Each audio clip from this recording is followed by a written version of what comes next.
बिस्मिल्लाहिर्रहमानिर्रहीम। Supreme court के senior most जज जस्टिस काजी फ़ाइज़ ईसा ने जुडिशल कमीशन के अरकान को एक ख़त लिखा है। जुडिशल कमीशन वो इदारा है, वो प्लेटफॉर्म है जिस पे जो कि चीफ़ जस्टिस की सरबराही में तमाम जो आला अदलिया हैं यानी हाई कोर्ट्स, तमाम हाई कोर्ट्स और सुप्रीम कोर्ट में जजों की तकरीरियाँ करता है।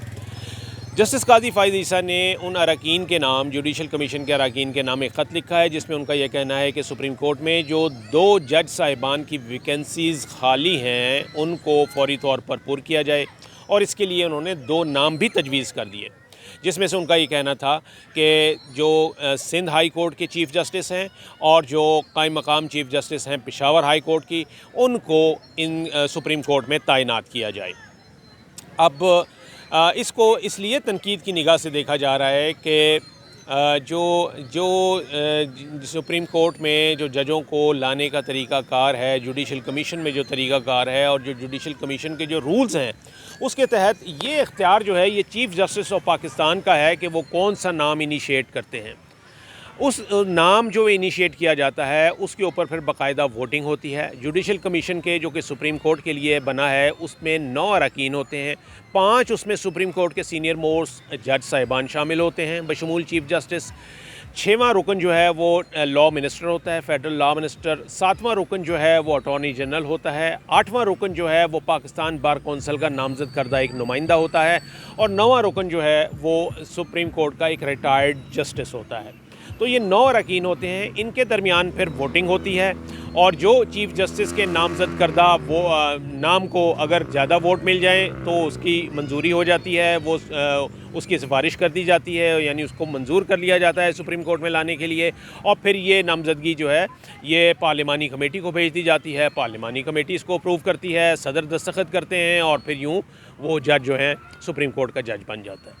यहाँ पर ये कहा जा रहा है कि ये इख्तियार जो है ये चीफ़ जस्टिस ऑफ पाकिस्तान का था, लेकिन जस्टिस काजी फ़ाइज़ ईसा ने ये नाम जो है वो देकर अपने चीफ़ जस्टिस के इख्तियारात इस्तेमाल किए, और इसमें मिसाल ये दी जा रही है बिल्कुल इसी तरीके से जिस तरह के उन्होंने सो मोटो लेने का इख्तियार जो है, यानी अज़ खुद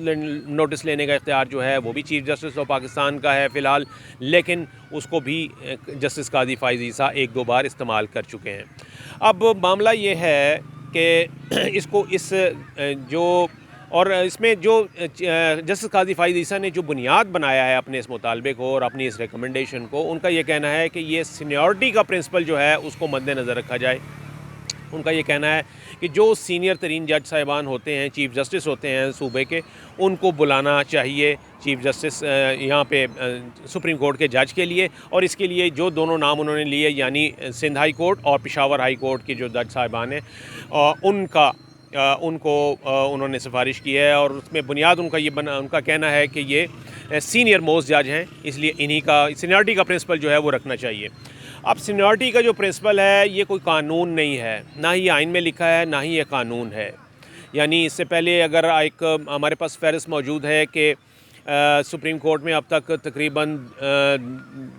2 दर्जन से ज़ायद ऐसे जज साहिबान गुज़रे हैं जिनमें कि चीफ़ जस्टिस भी रहे, जो कि आउट ऑफ टर्न यानी अपनी सीनियरिटी के बग़ैर जो है वो सुप्रीम कोर्ट में तैनात किए गए थे। तो ये कोई नया तनाज़ा नहीं है। इसमें अल जिहाद ट्रस्ट एक केस है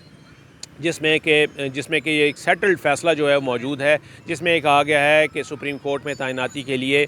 जो हाई कोर्ट के चीफ़ जस्टिस होंगे या हाई कोर्ट का कोई जज होगा तो उसकी सीनियरिटी देखी जाएगी, और उसके बाद उसके साथ साथ उसकी कॉम्पिटेंसी और अहलियत भी देखी जाएगी। तो इसीलिए यही वजह है कि जब भी कोई आउट ऑफ टर्न प्रमोशन होती है तो उसको भी कानून की नज़र में, आइन की नज़र में उसको वैलिड ही शुमार किया जाता है। लेकिन यहाँ जस्टिस काजी फ़ाइज़ ईसा का ये कहना है कि सिर्फ सीनियरिटी का प्रिंसिपल जो है वो मलहूज़ खातिर रखा जाए जजों की तकरीरी के लिए, और इसके लिए उन्होंने 2 नाम भी तजवीज़ कर दिए, क्योंकि वही दोनों जज साहिबान जिनमें से कि खातून जज हैं जस्टिस मुसरत हिलाली, जो कि पेशावर हाई कोर्ट की चीफ़ जस्टिस बनी है अभी हाल ही में, उनका नाम जो है वो भी लिया जा रहा है। तो इसमें सिर्फ सीनियरिटी का प्रिंसिपल लागू करना और मलूज़ खातिर रखना, इस ऐसी आइन में कोई बात नहीं, कानून में कोई बात नहीं, और इसी तरीके से नाम दे देना एक सीनियर जज की जानिब से, इसकी भी कोई मिसाल नहीं मिलती, इसलिए कि ये इख्तियार जो है वो चीफ़ जस्टिस का है। इसको इसी तनाजुर में देखा जा रहा है कि पहले एक लेजिस्लेशन जो है, एक कानून जो है वो लेकर आया जा रहा था जिसमें कहा गया था कि जी ये जो चीफ़ जस्टिस हैं इनसे आज खुद नोटिस का इख्तियार वापस लिया जाए। फिर ये कहा गया कि उसी कानून में कहा गया कि चीफ़ जस्टिस से जो बेंच बनाने का इख्तियार है वो भी वापस लिया जाए। फिर ये कहा गया कि जो मफाद आमा के केसेस हैं इनमें अपील का हक़ दिया जाए। वो कानून जो है ये बनाया जा रहा था, यानी ये तमाम वो मामलात थे जिसमें कि चीफ़ जस्टिस का इख्तियार जो है वो उनको महदूद किया जा रहा था, उनको कर्टेल किया जा रहा था, उनको लिमिट किया जा रहा था। तो अब ये वाला जो इख्तियार है एक चीफ़ जस्टिस का रह गया कि वो जुडिशल कमीशन में किसी भी जज की अपॉइंटमेंट के लिए नाम इनिशिएट करते थे। अब ये इख्तियार भी देखा जाए तो ये भी जस्टिस कादी फ़ाइज़ ईसा ने इस्तेमाल कर लिया है। अमली तौर पर ये ऐसा होता है या नहीं, इसके लिए हमें इंतज़ार करना पड़ेगा, क्योंकि अभी तक जुडिशल कमीशन का इजलास नहीं बुलाया गया। और ये बात भी जहन में रहनी चाहिए कि जुडिशल कमीशन का इजलास जो है वो सिर्फ चीफ़ जस्टिस ऑफ पाकिस्तान ही बुला सकते हैं, ये किसी और का इख्तियार नहीं है।